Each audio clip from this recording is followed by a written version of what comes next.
Welcome to Move to Learn. This is the Handspring webinar series, and we're featuring today's guest is author Till Luchau. First, a few announcements before introducing Till. The chat will be open throughout the webinar, so you're welcome to greet each other. Just recognize that we'll be looking for questions in the Q&A. Note also that the webinar is being streamed live on YouTube and also being recorded. So any comments you make in the chat will become part of the recording. This webinar will won't compromise anything. It will comprise roughly 45 minutes of discussion and directed practice, and then there'll be 15 minutes of Q&A. Please submit your questions throughout, and then the last 15 minutes or so, Till will answer your questions. We'll close at 9. However, if you still have questions, then we can continue for about 10 minutes after the hour.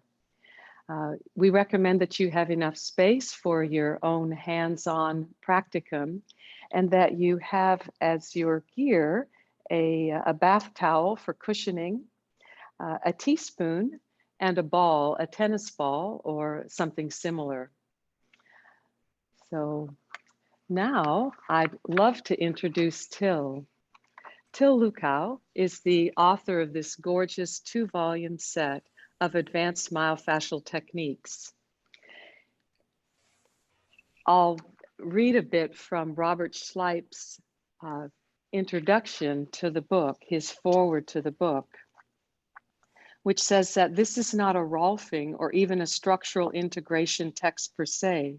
There are many influences in this book's material besides structural integration, including craniosacral therapy, osteopathic techniques, orthopedic approaches, and the eclectic bodywork influences of Till's time practicing at the Esalen Institute in the 1980s.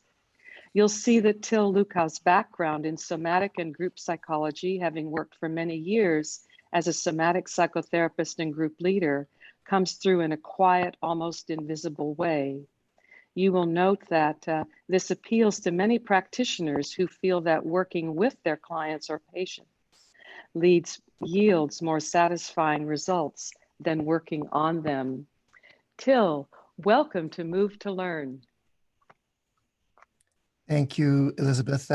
And thanks to Robert, who wrote that introduction and flattered me with that many years ago. And thanks to Handspring to inviting me and having us here. It's a pleasure to be here. You asked me what I would like to do, and I said, geez, I don't know, something that people can do with themselves, whether or not they're seeing clients. I'm aiming this toward manual therapists, but I know that not everyone here is, and that's fine too. I'm going to give you some ideas about our hands. Our hands are not as active in many cases as they have been, and yet they are a great way to take care of ourselves, a great way to connect with ourselves. And then I think if you are working with clients or plan to soon, you'll see a lot here that you can actually take and apply to your practice as well. So I'm going to go ahead and share my screen with you.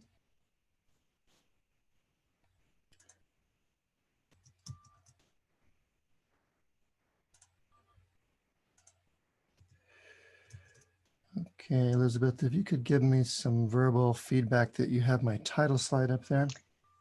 We do indeed. The Hand, Advanced Myofascial Techniques. Yeah, that's the name of the series. That's the name of the book. The workshops, training series, that's the name of the books that Handspring put out. I'll share these slides. I don't have permission to share all of them with you, but there's a good number of these slides I'm going to show you that I can share. And so I've put those into a PDF, and I'll be sending that out to people who request it afterwards. I'll put this up again at the end. There's a form there to fill out, and you'll subscribe to our newsletter in order to get the PDF. If you don't want to keep getting the newsletter, you can unsubscribe at that point. Again, I'll put this link up later as well. Just a couple of tips. Most of us know about learning online now, but the biggest one I know is to avoid multitasking. let yourself do just this. Maybe the exception is something with your hands. If you have something in your hand to actually be working with, there's some good arguments that actually helps cognitive processing and helps you learn as well to engage your hands. The hands and the brain have such a strong relationship, as we mentioned. But yeah, avoid your email, avoid the texts, avoid the dishes, avoid feeding the dog, etc. But do engage your body. So this is one way to do it, is by actually using your hands while we're working. Another way, of course, is to move. You're welcome to get up, move around, sit, lie down, whatever position you want to be in. Last but not least, engage your mind. If you have questions along the way, you can chat them in, as Elizabeth said, or we may, given the time, we may or may not have question breaks midpoint, but for sure we'll save some time at the end for that. And there's a way to raise your Zoom hand to be flagged in that discussion. Elizabeth, do you typically do that? Are you doing like verbal questions, or are you sticking to chat only? We won't do verbal questions. No, Okay. we'll just take written questions the last Written 15 questions. minutes. But Last 15 minutes. we don't plan to interrupt your flow. All right. Flowing away.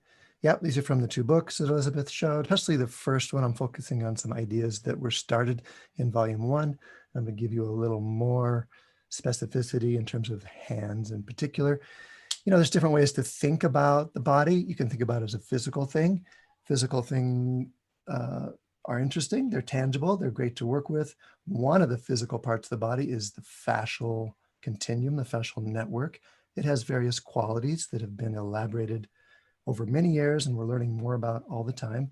But generally, it's thought to have these 3 qualities: plasticity, continuity, and sensitivity, in various amounts, depending on where it is in the body and what type of fascia it is. These are Pacinian or Pacinian corpuscles. They are concentrated around the joints of your hand, so that when you grip, they're embedded within subdermal and superficial fascial layers. When you grip, they're actually sensing the pressure from the grip and giving your brain a signal that lets you know how tightly you're holding and lets you know the pressure of what you're holding on to. Now, the interesting thing about nerves is, there's a lot of interesting thing about nerves. They do follow fascial planes. They are themselves made up of collagen and tissues that resemble other fascia in the body quite a bit. So their structure is fascia-like for sure. But one of the most interesting things is it's actually the endings of the nerves, the endpoints of the neurons, that are the most sensitive. So most of the signal is being generated right there at the endpoints. And those endings of the nerves, like the twigs on a tree, are at the periphery of the structure that they're part of, or the periphery of the body. So that means the skin is highly sensitive and the layers right under the skin, including the superficial fascia, lots of free nerve endings that help us sense in different ways. One of them being nociception, the signal that our brain interprets into pain. And that's one reason why say a surface cut, just a paper cut in your finger, could be.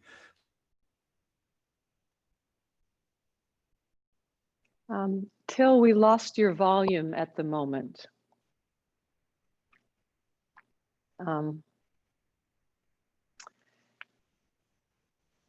Let's see, Till, I think that your screen may be frozen here, so we need to have a different volume coming from your Giving headset. me some feedback there. There we go. Yes, you were talking about nociception and the cut in the finger, and we lost your volume and your screen share at that time. Okay, could be connection dropouts that come and go sometimes. Yeah, like this just now, another come and go dropout. Yeah. So you're frozen again. And still, we see your face, but we don't see your screen share yet. And now you're back with us. Welcome back. Thank you. If that happens again, I'd suggest giving it a few seconds, but it'll probably return to normal. If it's frozen for quite a while, please do go ahead and interrupt me. But the internet, bogs down and things like that happen. Yeah. So I'll go back to the screen share, and I'm actually going to take a second now to switch to a backup connection, which might help as well.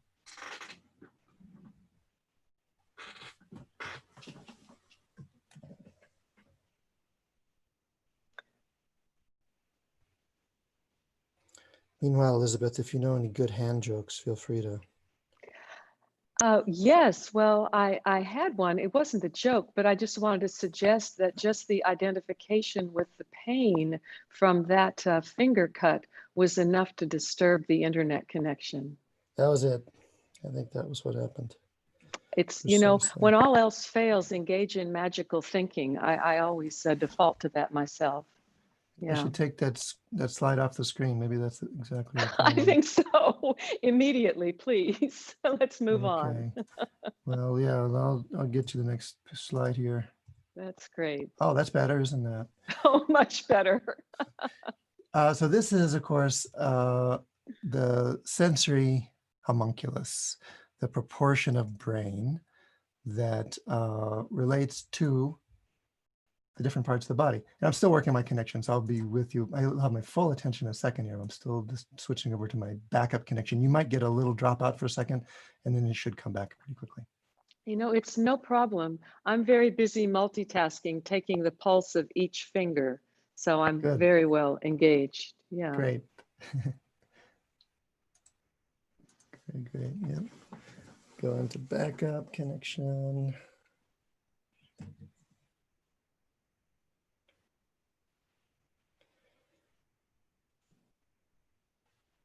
Sorry for the delay. No problem. It's a really No, engaging but image. But yeah, I note that the hands are larger than the tongue. that's it. That's the hands, but because we have two hands but only one face, the hands actually occupy far more brain than any other single part of the body. So Ah, yeah, this is the amount of your sensory homunculus that is dedicated to processing the sensation from your hands. right. All right, I think we might have our backup connection. I will continue. Again, we'll let it ride over small interruptions, but hopefully there won't be big ones. Yeah, so the hands figure huge in your awareness, which is one reason why if there's discomfort in your hands, then it's hard to think about much else.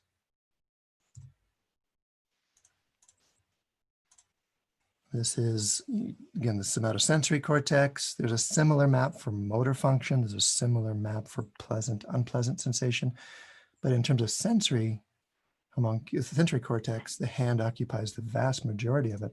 So that's important to keep in mind while we're doing hands-on work or while we're working on ourselves.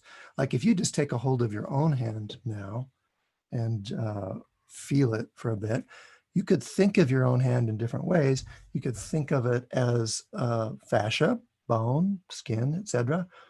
Or you could think of it as a signaling route to your brain. You can think of the fact that your hand is connected to this incredibly sophisticated and sensitive neural system that perceives. So your hand is actually a perception gateway, a way into the brain and into your awareness. So your hand is actually signaling what you're doing. How's my sound so far, Elizabeth?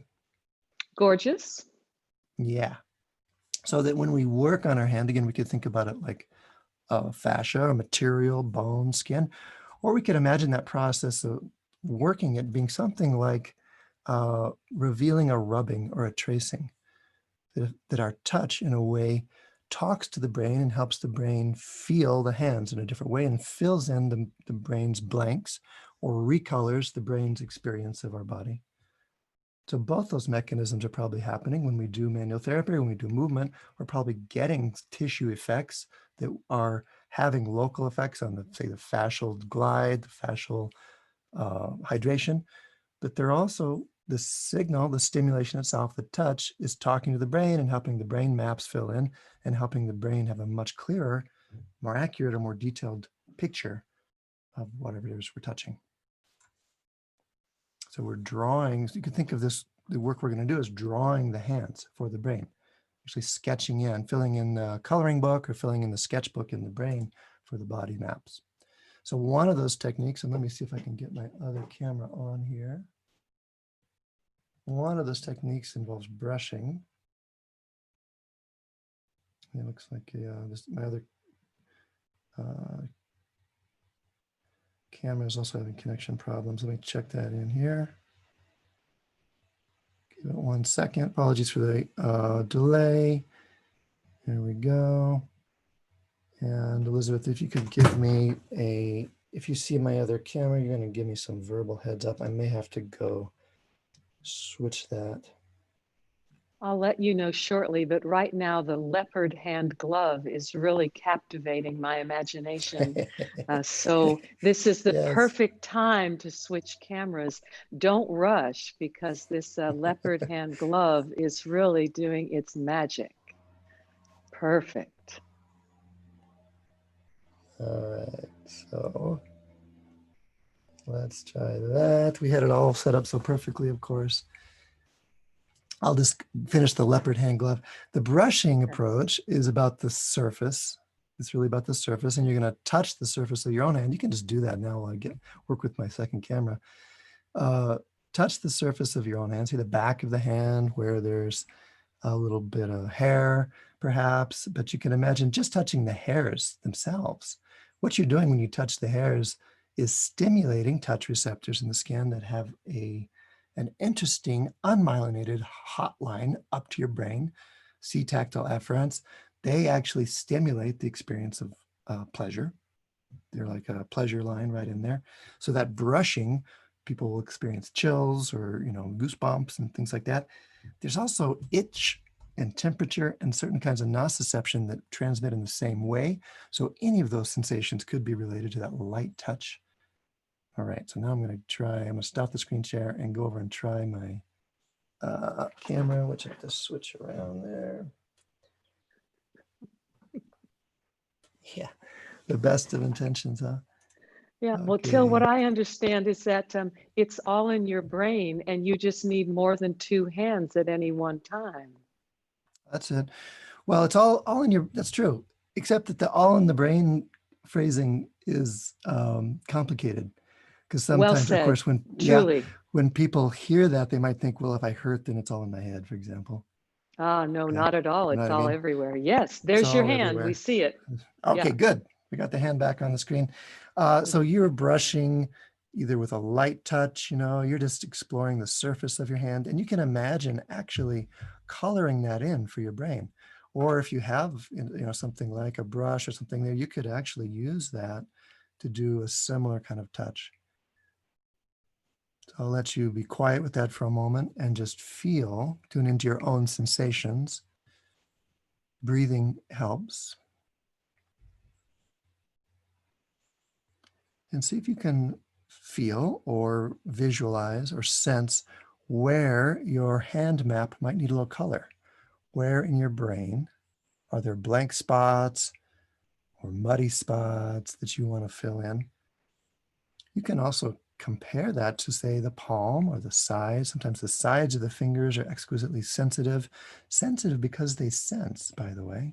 They're built to be sensitive because we're sensing with our hands all the time. All right, so this brushing has sensory effects. It's essentially filling in the coloring book in your brain. And if you want to put that aside for a moment and just check in with your two hands, compare now that you've lightly touched one hand, you've done the brushing on one hand and not on the other. If you just take a moment to compare, that'll further accentuate that difference, because again, the brain is really good at perceiving difference. The brain is really good at perceiving difference. Okay, so let me try our screen share again. We'll go back to our leopard. Elizabeth, how's that look? We got the leopard up there for you? Still beautiful, still Okay, good. intriguing. Great. Yeah. So let's go on now. So this is described a little more in the book. In the book, we describe it as working with the antebrachial fascia, because you can go down a layer beyond, say, just the hair level into, say, the interstitial fluid space, the subdermal space, the superficial fascia. And there's various definitions or conventions for describing or naming those layers. But this one, modeled after Stecco's analysis of those layers, shows big spaces filled with fluid, lots of nerve endings that the hairs essentially act as levers into. You're using the hair on the back of your hand, say, as a lever to affect this interstitial space and get some nerve signal generated. Now, you're probably also having fluid effects. This is Neil Thies in Berlin. This has been almost a year and a half now, the Berlin Fascial Conference. But he gave some presentations there about the interstitium, which is the name his group used to tag this idea that the fluid spaces within superficial fascia and visceral fascia are essentially like an organ. They do so much processing, they do so much fluid flow that they have their own system.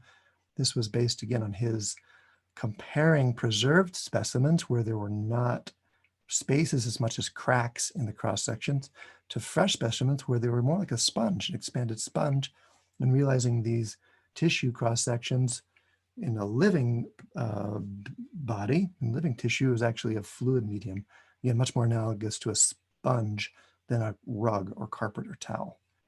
So this light touch can, and we know this from, say, lymphatic traditions, can have a dramatic change on the way that swelling manifests or the way that inflammation is resolved. The light touch seems to stimulate various proposed mechanisms. Some is the mechanical impulse into the lymph vessels, others perhaps as movement through the interstitial sponge, or it may be stimulating smooth muscle action. But in whatever reason, this light touch can really reduce people's swelling dramatically. There's some other ways that the light touch or work on places that are swollen or inflamed can be useful. Probably the mechanisms there might be macrophage stimulation or transport. You're actually getting the inflammatory macrophages around where they can do their work of cleaning up any damage or dealing with any infections or pathogens. And it may also be fibroblast distribution or stimulation. Helen Langevin's work of stretching her rats to stimulate their fibroblast activity. And fibroblasts are anti-inflammatory. Macrophages can be either inflammatory or anti-inflammatory, depending on where they are in their lifespan. But here's a close-up, extreme close-up of a macrophage doing its work, cleaning up the tissues. And to do that, they need fluid flow, fluid perfusion. They need to be motile and get around themselves. So that light touch has a role in all these things, most likely. At least in our narratives about hands-on therapy, this is a way that we actually assist these processes to go on. In fibroblasts as well, light touch, but also it turns out some direct stretch can have that kind of anti-inflammatory or pro-resolution effects on those inflammatory cycles. Okay, moving a bit quickly through this, going into another way of touching, let's say gliding of layers and one interface against the next. You could say you could glide the dermis or the skin around the superficial fascia. You could glide the superficial fascia itself around the deeper myofascial structures, the muscle fascial continua. You can get all the way down into joint capsules and ligaments because the hands are richly layered. There's so many layers, so many gliding surfaces within the skin, all the way from the surface, like where we started the brushing, to the superficial fascia, deep fascia, et cetera, retinacula, on and on, down all the way to the smallest little capsules and structures and bursa, say right around the tendons and ligaments that help us do all of the incredible movements that hands do. Right around, say, even the finger joints and around every tendon, all these different pulley and bursal arrangements where things are sliding between each other, all of those involve a kind of gliding.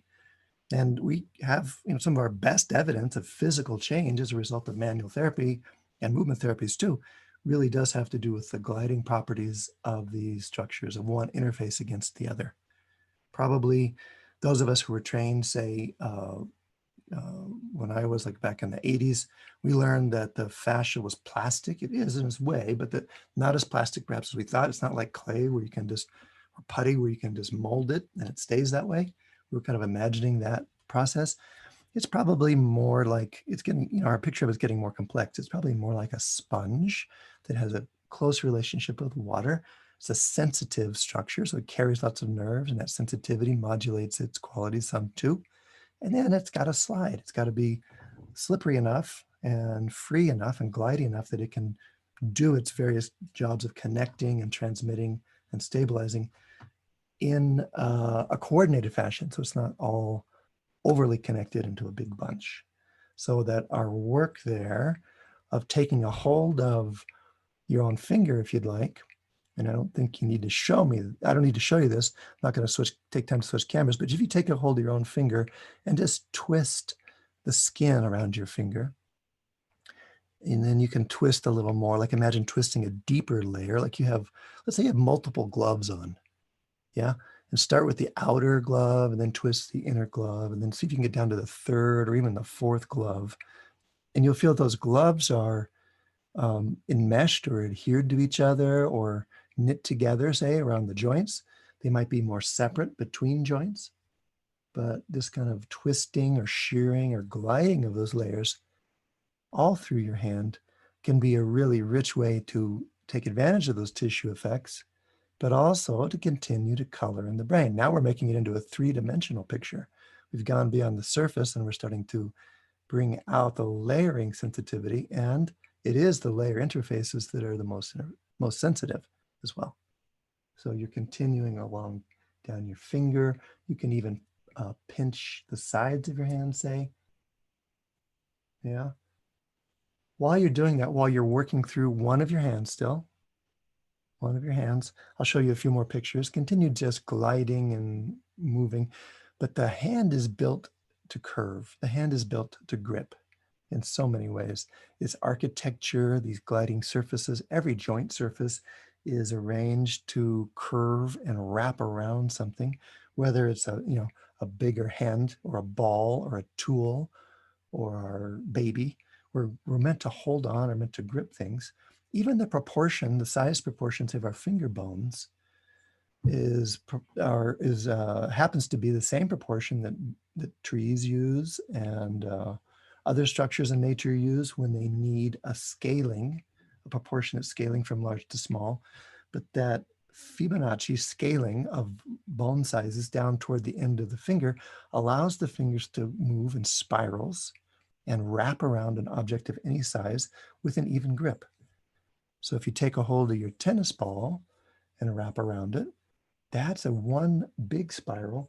If you go back to a smaller object, like even your spoon handle or a pencil or pen, that's a smaller object, but you can still wrap around it due to the adaptability of the hand, its innate proportions, the way it's constructed. And then it also has this amazing capability to be solid, not only to be adaptable around an object, but to lock in on a grip that's enormously powerful and strong. There's a couple of details that allow that to happen. One is that the motion, you could say it's your MCP joints, these joints right up here at the knuckle, the axis of motion isn't right in the middle of the bone, it's actually a little bit offset, so that when you bend your bone, the ligaments on either side of that joint get tight. So they tighten up in flexion, they loosen up in extension. So this is like a locked joint position. This is an open joint position. That little offset changes the tension on the ligaments and joint capsule around those MCP joints. And to some extent too, up in the pip joints and dip joints as well. But that gripping actually locks the joint into a super solid arrangement so that we can really hold on tightly. There's also a complex combination of rolling and sliding that happens at each joint, of stretching of capsules and ligaments and shearing of different structures through that again allow us to lock on with a grip that's strong enough to lift ourselves up or more onto a bar or onto a tool. The thumb has a similar process where it is through a combination of gliding and movements, actually is able to wrap around things. All of these things, the fingers, the thumb, are much stronger and more intrinsically solid when they're curled, yeah, than when they're straight, and certainly when they're extended. When they're extended, they're in their loosest joint positions. When they're curled, almost like a bear claw, every joint in a little bit of flexion, that's their most solid position. And there are martial arts forms and techniques that take advantage of this. And then certainly as manual therapists, we learn that too, that a curled hand, gently curled hand, is much more intrinsically stable and solid than, say, an extended or hyperextended joint would be. So the carpal bones are part of the grip story too. They need to be adaptable enough. They are mobile. Sorry about that. Yeah. They need to be adaptable enough to wrap around the objects that they accommodate. They actually support our weight when we're pushing ourselves up with our hands too, or catching ourselves from a fall. And so we need a certain amount of mobility between those carpal bones. Yeah, but we also need the stability that their shapes provide. When we don't have enough mobility, you could say, enough perfusion, enough gliding, enough fluids, the bones themselves can be in trouble. This is arthritis between the carpal bones, and it's the tissues around there we could expect to feel denser and harder and be more sensitive to. So this is, perhaps a result of a movement disruption or inflammatory event, but we can certainly help it through, again, approaching it through movement or gliding or refining the perception of that part of the body too, to reevaluate the experience. The brain can reevaluate that experience of pain. So this is the joint surfaces there within the hand. They are meant to glide. All those little carpal bones glide against each other. And their intrinsic shape wraps around objects, just like an arch does. So a little experiential now. So if you'll take a hold of your ball, go ahead and hold your ball in your hand and take note, without it squeezing yet, but just take note of how your hand is touching the ball. So you're holding your ball, you're wrapping your hand around, and you're taking note of the handprint you're making on the ball. So is that handprint more bold in certain areas, more faint in other areas? So you're taking stock. You're not squeezing. This isn't a pounds per square inch exercise as much as an awareness per square inch exercise. Can you have an adaptable and soft enough hand that you can actually create a handprint around that ball that's even? No squeezing in any one place. This is one of Judith Aston's exercises. She taught me many years ago, back in the 80s when I was at Esalen. And this meditation alone could keep us busy for a whole afternoon. What do you need to do in your body? And I'll get back to that later. We'll finish up with this too. What do you need to do in your body to help your handprint be even? Go ahead and just for fun squeeze and feel what that's like. Where does the habitual force come in your squeezing of that ball? Compared to keep playing with that as I go back and I show you some more slides. All right, so again, a couple of techniques of this. We could use that ball idea to mobilize carpals. I won't go into that now so much. That's in the book. But a few things about low grip strength as you go ahead and soften around your ball. People with weak grip strength or low ability to have grip, that's been strongly correlated with a bunch of things, including overall fitness and health. Your overall physical fitness and health seems to be pretty strongly correlated with your ability to grip. Aging-associated loss of muscle mass or sarcopenia is also, in fact, the main screening test for sarcopenia in many situations is just a grip strength test. Declines in cognitive performance have been seen in older people who lose grip strength as well, so strong correlation there. Aging markers, including things like the ones I mentioned, declining cognitive performance, muscle loss, inflammatory markers, etc., they correlate more with grip strength than they do with age. So you can predict better what someone's aging markers are by measuring their grip strength than you can by knowing how old they are. Longer hospital stays have been associated with people with diminished grip strength. And this one's interesting. There's an approximate threefold decrease in the probability of discharge alive in hospitalized cancer patients who have low grip strength. So grip strength is a marker of overall physical health and resilience in so many ways. Now, I'm going to see if I can save you the question I know you're going to ask. What can I do to increase my grip strength and help all these things? This is a correlation, not necessarily cause. The grip strength does seem to relate to all these things and many more, but it's unknown, hasn't been studied or shown that increasing your grip strength alone could have a positive effect in these other areas, though certainly part of an overall movement practice or physical health improvement process, it would be expected to. Okay, so we went through gliding, we went through all the layers. I'm going to show you, and I'm going to play this a little bit. And Elizabeth, if you could tell me if you have auditory.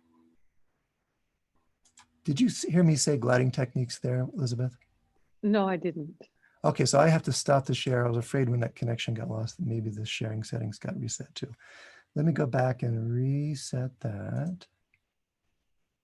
Yeah, the image was clear, but I didn't hear any audio from the video. That's right. Okay, let's try that again then. Let's go back and do that again. There Gliding you go. techniques work with soft tissue around the hand and arm. So the dermis itself, the myofascia. But here I'm just working with the glove of Loretta's skin, her dermis, and the superficial fascia. So there is some shearing happening at the interstitium, and there's some deep fascial movement. There's places along the way that I can feel there's less movement, and I'm focusing just on making sure that her glove, the glove of her soft tissue, glides all over the deeper structures of her articulations. And I would repeat that all the way through the hand. This is something clearly you could do on yourself. It's just great to have Loretta to have two hands here so that I can anchor and glide as well. This sets us up for the tapping. Which finger do you want me to do, Loretta? This one? Okay. Yeah. Okay, so my wife Loretta last night kindly volunteered her hand so I could show those two things. So that was a quick summary of some gliding technique you might do where you're moving layers around. And I'm going to show you the next approach, which involves tapping the two bones of the fingers together to essentially assess their longitudinal mobility or their ability to distract. So the tapping technique, you can work on yourselves, on your own metacarpal joints there like that. But for working with the other joints, it's really helpful to have someone else do it.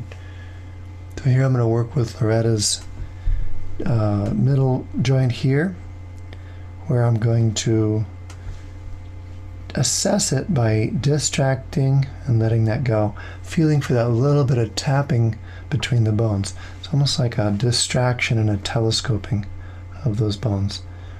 And there's a little movement, a little bit of spring. And you can do that with your own hand. It's hard to do all the joints in your hand yourself, but the joints, the big knuckle joints, pretty easy to tap and feel if that taps or not. If it doesn't tap, it could be because there's not as much movement around that joint. But again, the tapping is the bones, the bone ends touching each other. But let's see what happens again if I do some of my gliding. So here I'm doing almost a counter rotation of the tissues, skin and fascia around the joint zones. I can start to get down now into the joint capsule. Is that pressure okay? Yeah, it feels good. Joint capsule right around that joint that I'm focusing on. All preparation. So then we can go through the different tapping motions. So for instance, translation, where I'm sliding one bone straight sideways in relationship to its neighbor, stabilizing between two hands. Here's where it gets tough to do on yourself. Stabilizing one bone and translating the other, or abducting, adducting, actually sideways bending right there at the joint. Still okay? A little bit A little less. sensitivity there. Yeah. Okay, so we'll go even less. How about that? That's good, yeah. We're looking to mobilize, but also to let our brain know that movement is okay. Mm-hmm. Not trying to break any records of movement range, more help her brain just accommodate even more adaptability here in the abduction, adduction direction. Rotation, give you a little break there, but rotation is now bony rotation, twisting one bone against the next, right at the joint. Mm-hmm. I'm watching your face as I do this. Mm-hmm. Feels good, actually. Okay, good. Mm-hmm. Anterior posterior glide is like the translation, just in a different plane, where I stabilize one bone and take the next one in an anterior posterior direction.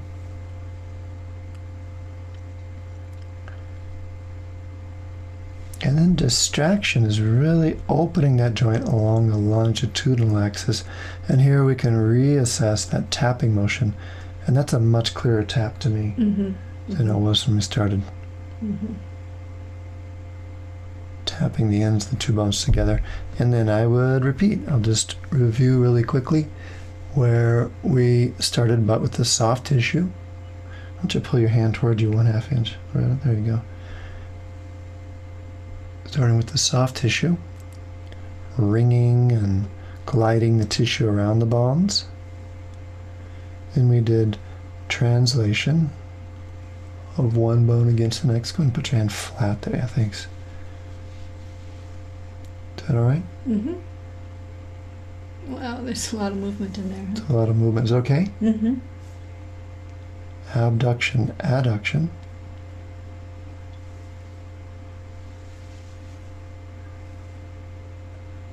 Make sure you're breathing as you watch this. Rotation. Make sure you're letting your body respond as well. Going a little faster here. And then anterior posterior glide. And this is easy, that's harder, so I might nudge it a little bit in that posterior glide direction. Still okay? Mm-hmm. Finishing with some distraction.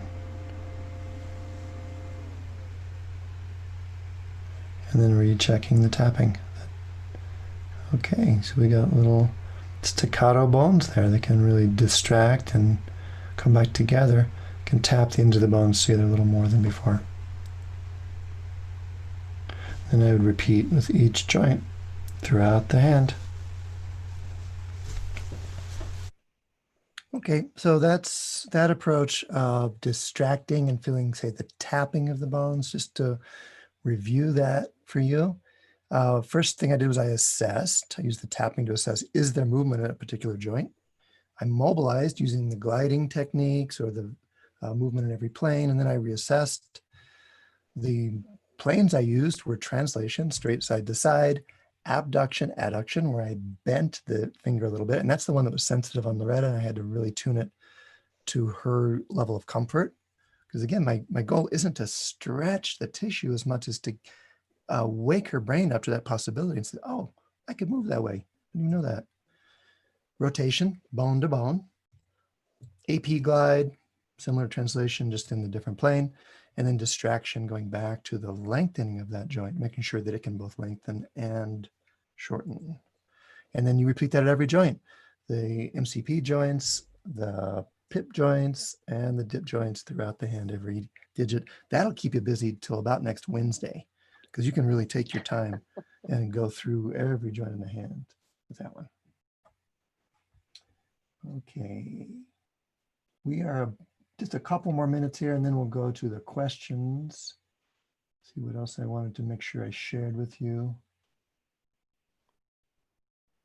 Yeah, no, actually, I think, in the PDF that I send out, I'll put some more of these pages from our course manuals that give you other ideas for the hand. In fact, this is one, we should take advantage of that now. If you want to put your hand down on a desk or on a table where you are, and then go ahead and put your elbow in the other hand, so you're essentially doing like that, you can play with opening that hand around the elbow. Be nice to yourself. This is getting strong now, but you can anchor different layers and play with opening. This will have an effect, again, on your grip shape and your brain's ability to control that. So your hand's flat on a table or chair on your tea towel. That's what the tea towel's for, is to give you some cushioning. While you're using your other elbow or a knuckle or something to anchor things in your hand, and you're opening up out of that. You can play with that a bit. But again, I'll put these pages in the PDF that we send out. Yeah. And then why don't you go back to, now that you've worked it with one hand, and I've been focusing on one hand this whole time intentionally, partly so I could show you more rather than showing you less with more time, with the knowledge that you can go back now and work with your other hand after the call or while we do the Q&A. And I would really suggest you do that. But Feldenkrais's answer when he was asked, this is how the story goes, why do you only work one side of the body? And he says, well, the brain got it. The brain heard me. The brain received what I wanted to do. The brain learned. And if you want the other side work, just remember what I did and imagine me doing that, and that'll have the same effect in his mind. In his model, he was after functional change to speak to the brain, to help the brain learn about movement. He and Ida Rolf, the story goes, had a friendly rivalry where she was focused on structure, just structural integration. So in that model, we would probably want to work the structure on both sides. So feel free to do that as well. But now back to your ball, the one hand you've been working, the hand you've been working the most, let's say, and go ahead and let your hand wrap around that ball. Yeah. Kind of like you're holding the ball tenderly or gently. And see what you need to change in your breathing, maybe your shoulders, maybe your position in your chair. Maybe you even want to stand up or bend forward or let your arms hang. See what it takes to have the softest handprint you can around that ball. As much of your hand in contact with that ball as you can without any squeezing, without any pinching, any forcing, just a big, soft embrace around that hand there. Because touch is powerful. Being touched on our paws is profound, has a profound effect on our whole nervous system. It fills the brain, you could say, with stimulus, pleasant touch. And it's an essential part of human connection. Essential part of human connection. Not quite the same working on your own hand, but it'll do. It'll do better than nothing. It involves both the anatomy, the things we're made of, to understand that, and that's a big interest of mine. So all those anatomy pictures were about that. And it involves the non-physical dimensions. This is a scripture written in Hebrew on someone's hands. These are his tattoos. So it involves meaning and the numinous qualities that exist as well. Those we're touching those as well. Those exist in our hands. So before we open up to questions, just a reminder about the PDF. It is a-t.tv/hand-webinar-PDF. That's a request form. You'll request that. The PDF will be coming later today. If you're listening to the recording, it might come instantly, but it takes us a little bit now that I've given the show to get the PDF up there and get it ready for you. But make the request anytime. You'll also get a little coupon that'll allow you to save some money in our school or our store. And there's a whole online training we do about the hand, wrist, and shoulder, as well as other parts of the body that are part of a series of 5 approaches that work with the entire body. And I'll be available on Facebook and social media too for questions after the call. And this, by the way, just to start to warm up your chat finger, chat in your guesses as to what this might be. What are we looking at? This is a piece of art by artist Lisa Nilsson, and she's been very generous with her art with us over the years, allowing us to show this piece of anatomical based art. It's a part of the body represented here in paper quilling. She rolls up little pieces of paper to reconstruct these anatomical cross sections. And it's particularly appealing to those of us who like fascia because it has that kind of wrapping and layering kind of quality to it. But if you have a guess as to which part of the body is, you can go ahead and start entering that into the chat because we'll go there for questions next. Yeah. All right. And as you're entering those in, I'm going to go ahead and stop my screen share. And Elizabeth, I'll check in with you. See what we got in terms of questions. It's just mesmerizing. I feel so much a calmer and intrigued. Yeah. Okay, a question from Doretta Haig regarding the curled hand versus the straightened hand. Yeah. Can you elaborate why it is more stable, please? Sure. Let me do that, but let me go back and see if you had any guesses as to what that Lisa Nilsson cross-section was. Did anybody make a guess as to that one? I'll give you a little visual reminder again. Let's get that one out of the way before we dive into those technical panels. Were there any guesses, Elizabeth? Yes, from Cookie Gilpatrick. She says Cookie she's guessing knows. hands. Yeah, hands, good guess, she Cookie. says. Yeah, Cookie, you've been in the class where I used this picture probably. Yeah, this is, that's true as hands. This is a cross-section of a namaste or a prayer, hands in prayer. So this is through the base of the thumbs and through the fingers. This is the closing mudra that was used at saying goodbye to someone or closing a lot of our yoga classes here in the Western world. Thanks, good guess, Oh. Cookie. And then your other question, Elizabeth, about why is the hand more stable in a curl position? Was that it? It is. Okay. The question. Yeah, on the biomechanical level, if we get right down to the joints, yeah, I do have a joint here. There were some diagrams that tried to show this, but it's a little bit tricky. When a finger flexes, especially this joint, the MCP joint, when it flexes, it actually locks tighter because of the ligaments. It's actually rolling around the other bone. The bone is shaped like a cam, so it pushes that finger bone away from it, which stretches the ligaments. Yeah. So that flexing stretches the ligaments and locks it into a very stable position. When we straighten, the ligaments are more slack and it's more mobile, so we can take a hold of something or wiggle our fingers or do all kinds of, signaling with our hands as we talk or whatever. But this flex position, again, the joints are locked tight with the ligament stretch that gives them their solidity. And then there's the intrinsic strength of a curl itself. There's just this shape itself can accommodate what we take a hold of, but has a kind of support to it as well. If you use a hands-on work that uses pressure, you learn how to keep your joints curled to protect your hands, as opposed to letting things hyperextend to try to work. That natural curl position. And again, there's various martial arts forms that take advantage of that intrinsic strength in the curled joint position. Yes, there's a comment from Michael Hall that we could turn into a question. When I stretch in Qigong, I twist and torque the fascia of my whole leg. As a result, when I run or walk, my running gait feels softer on foot strike. Is this torque a feature of the fascial glide?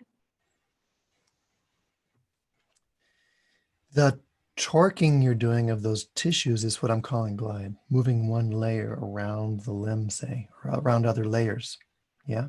So that's the glide that you're feeling that is happening there. You're getting more movement between the layers. Now, what you feel when you run, that freedom you feel when you run, that could be a result of that increased glide, changes in hydration there between the layers, things like all your different, it's like you have on like 6 or 7 pairs of tights. And if they're all stuck together, if they're Velcro tights, you're in trouble. You're not going to run very far. If they're slippery, if they're satiny and able to slide, you're going to feel good. You're going to want to move even more. It's going to give you a sense of freedom. So that's one thing that the mechanical gliding of those tissues might be doing. But then there's another part where it's because the nerve endings are concentrated at the surfaces, you're coloring in for your brain a lot of information about your leg. You've turned on the leg part of your brain by doing that. And so your brain's ready to feel some more, to coordinate, to control, to enjoy, to celebrate, all those kind of things we do when we move. And a question of mine that follows, I think, pretty well from what you just answered for Michael is, would you speak about recommendations, guidance for how to follow a manual session with movement? Yeah. Mm-hmm. That's a stylistic question in many ways.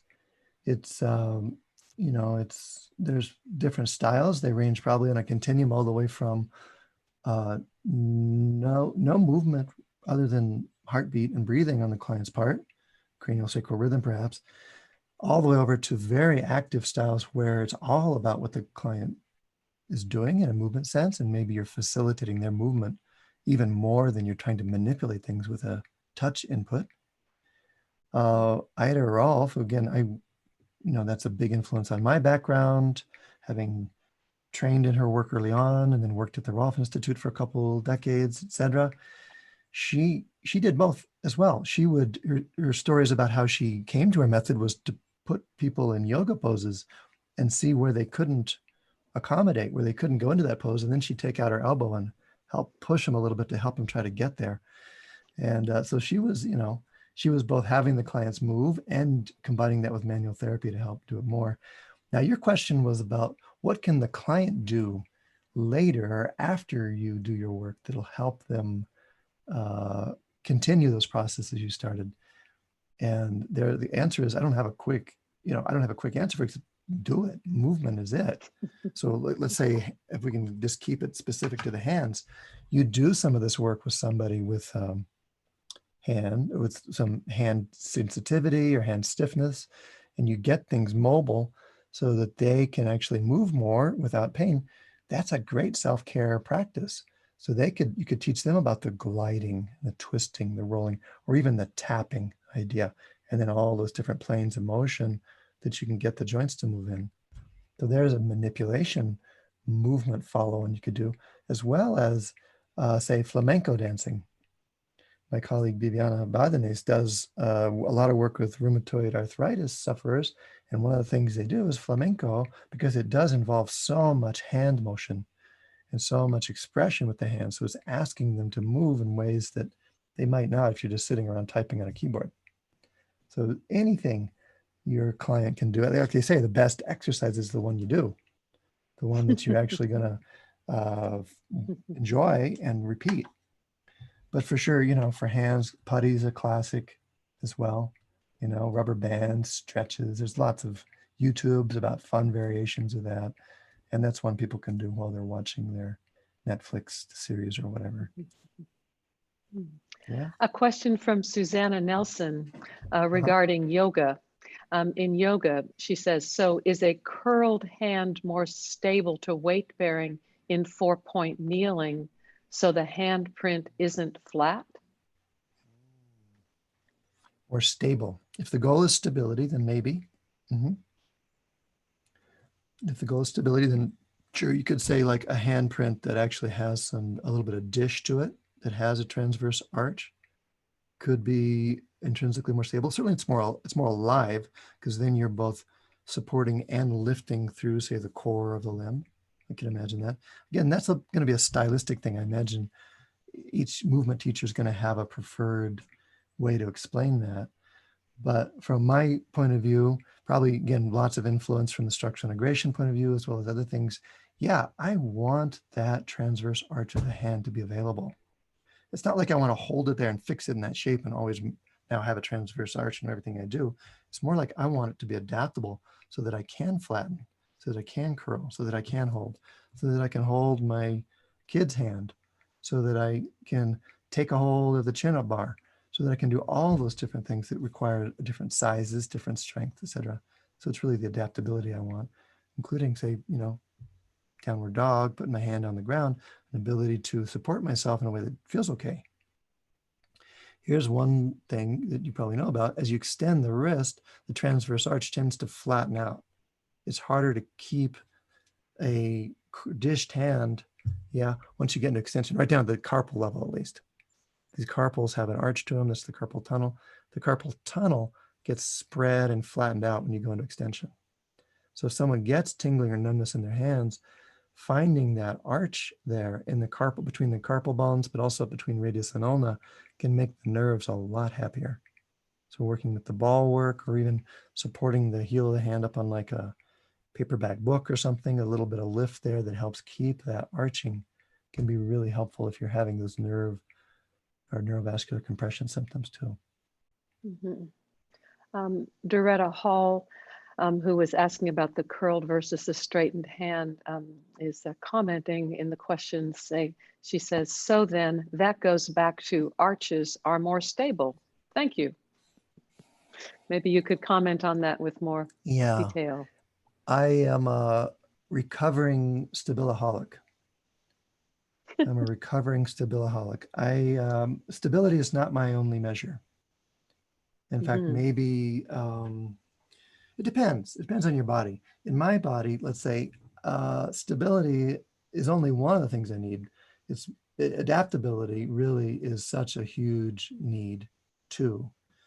So I want to be able to find ways to support myself that are stable, and I want to be able to have a variety of those and move in and out of those. And some people feel better when they have stability. Some people feel better when they have strength. Some people feel better when they have adaptability. And it could vary joint by joint or hour by hour. So I want all of those capabilities. And for sure, at least in our approach here, we're thinking the way to get to stability, if that's the goal, you need to have things adaptable enough so that your stability isn't just rigidity. So it's not just holding a shape to try to accommodate for everything, but that you're actually having a way to stay alive and stay strong through all the different demands that life or even a yoga series puts on us. Till, on that wise comment, it's at the top of the hour now, and so we Okay. could go to the slide that shows people the discount code for your book. Do you Okay. have closing comments before we go there? I think I gave my closing comments. Touching is, so great. It's so great that we can do this with ourselves in this time and, stay connected to each other too. In this way, thanks to Handspring and you and Hillary and Andrew and Serene and Mary, everybody else who's been working hard to put these on. And if you do want the slideshow PDF, yeah, go ahead and go to that URL and fill out the form and give it, 8 to 12 hours and you'll get your PDF there. But thank you. I'll hang out if anybody has any more questions afterwards. But back to you, Elizabeth. Thank you, Till. We'll just look at the slide, Hillary, that gives the discount code for Till's 2 volumes for the advanced myofascial techniques. We are, oh wait, here it comes. There it is. Yes, so the Advanced Myofascial Techniques Volumes 1 and 2, you have a 25% discount code off of each volume. And this gives you the ordering information from Handspring Publishing. Just to note that our next webinar with Move to Learn from Handspring is on Wednesday, July 1st, and it's featuring Heather Mason from the Minded Institute, who will be speaking about yoga during these times.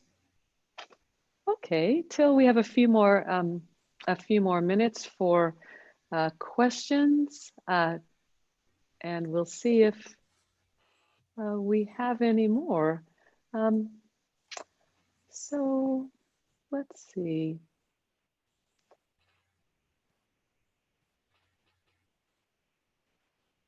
I see Barry saying Ida Rolf is quoted in some journal as saying that the body is always dealing with 2 things, stability and mobility. I think together they form the adaptability. Yeah, that's right.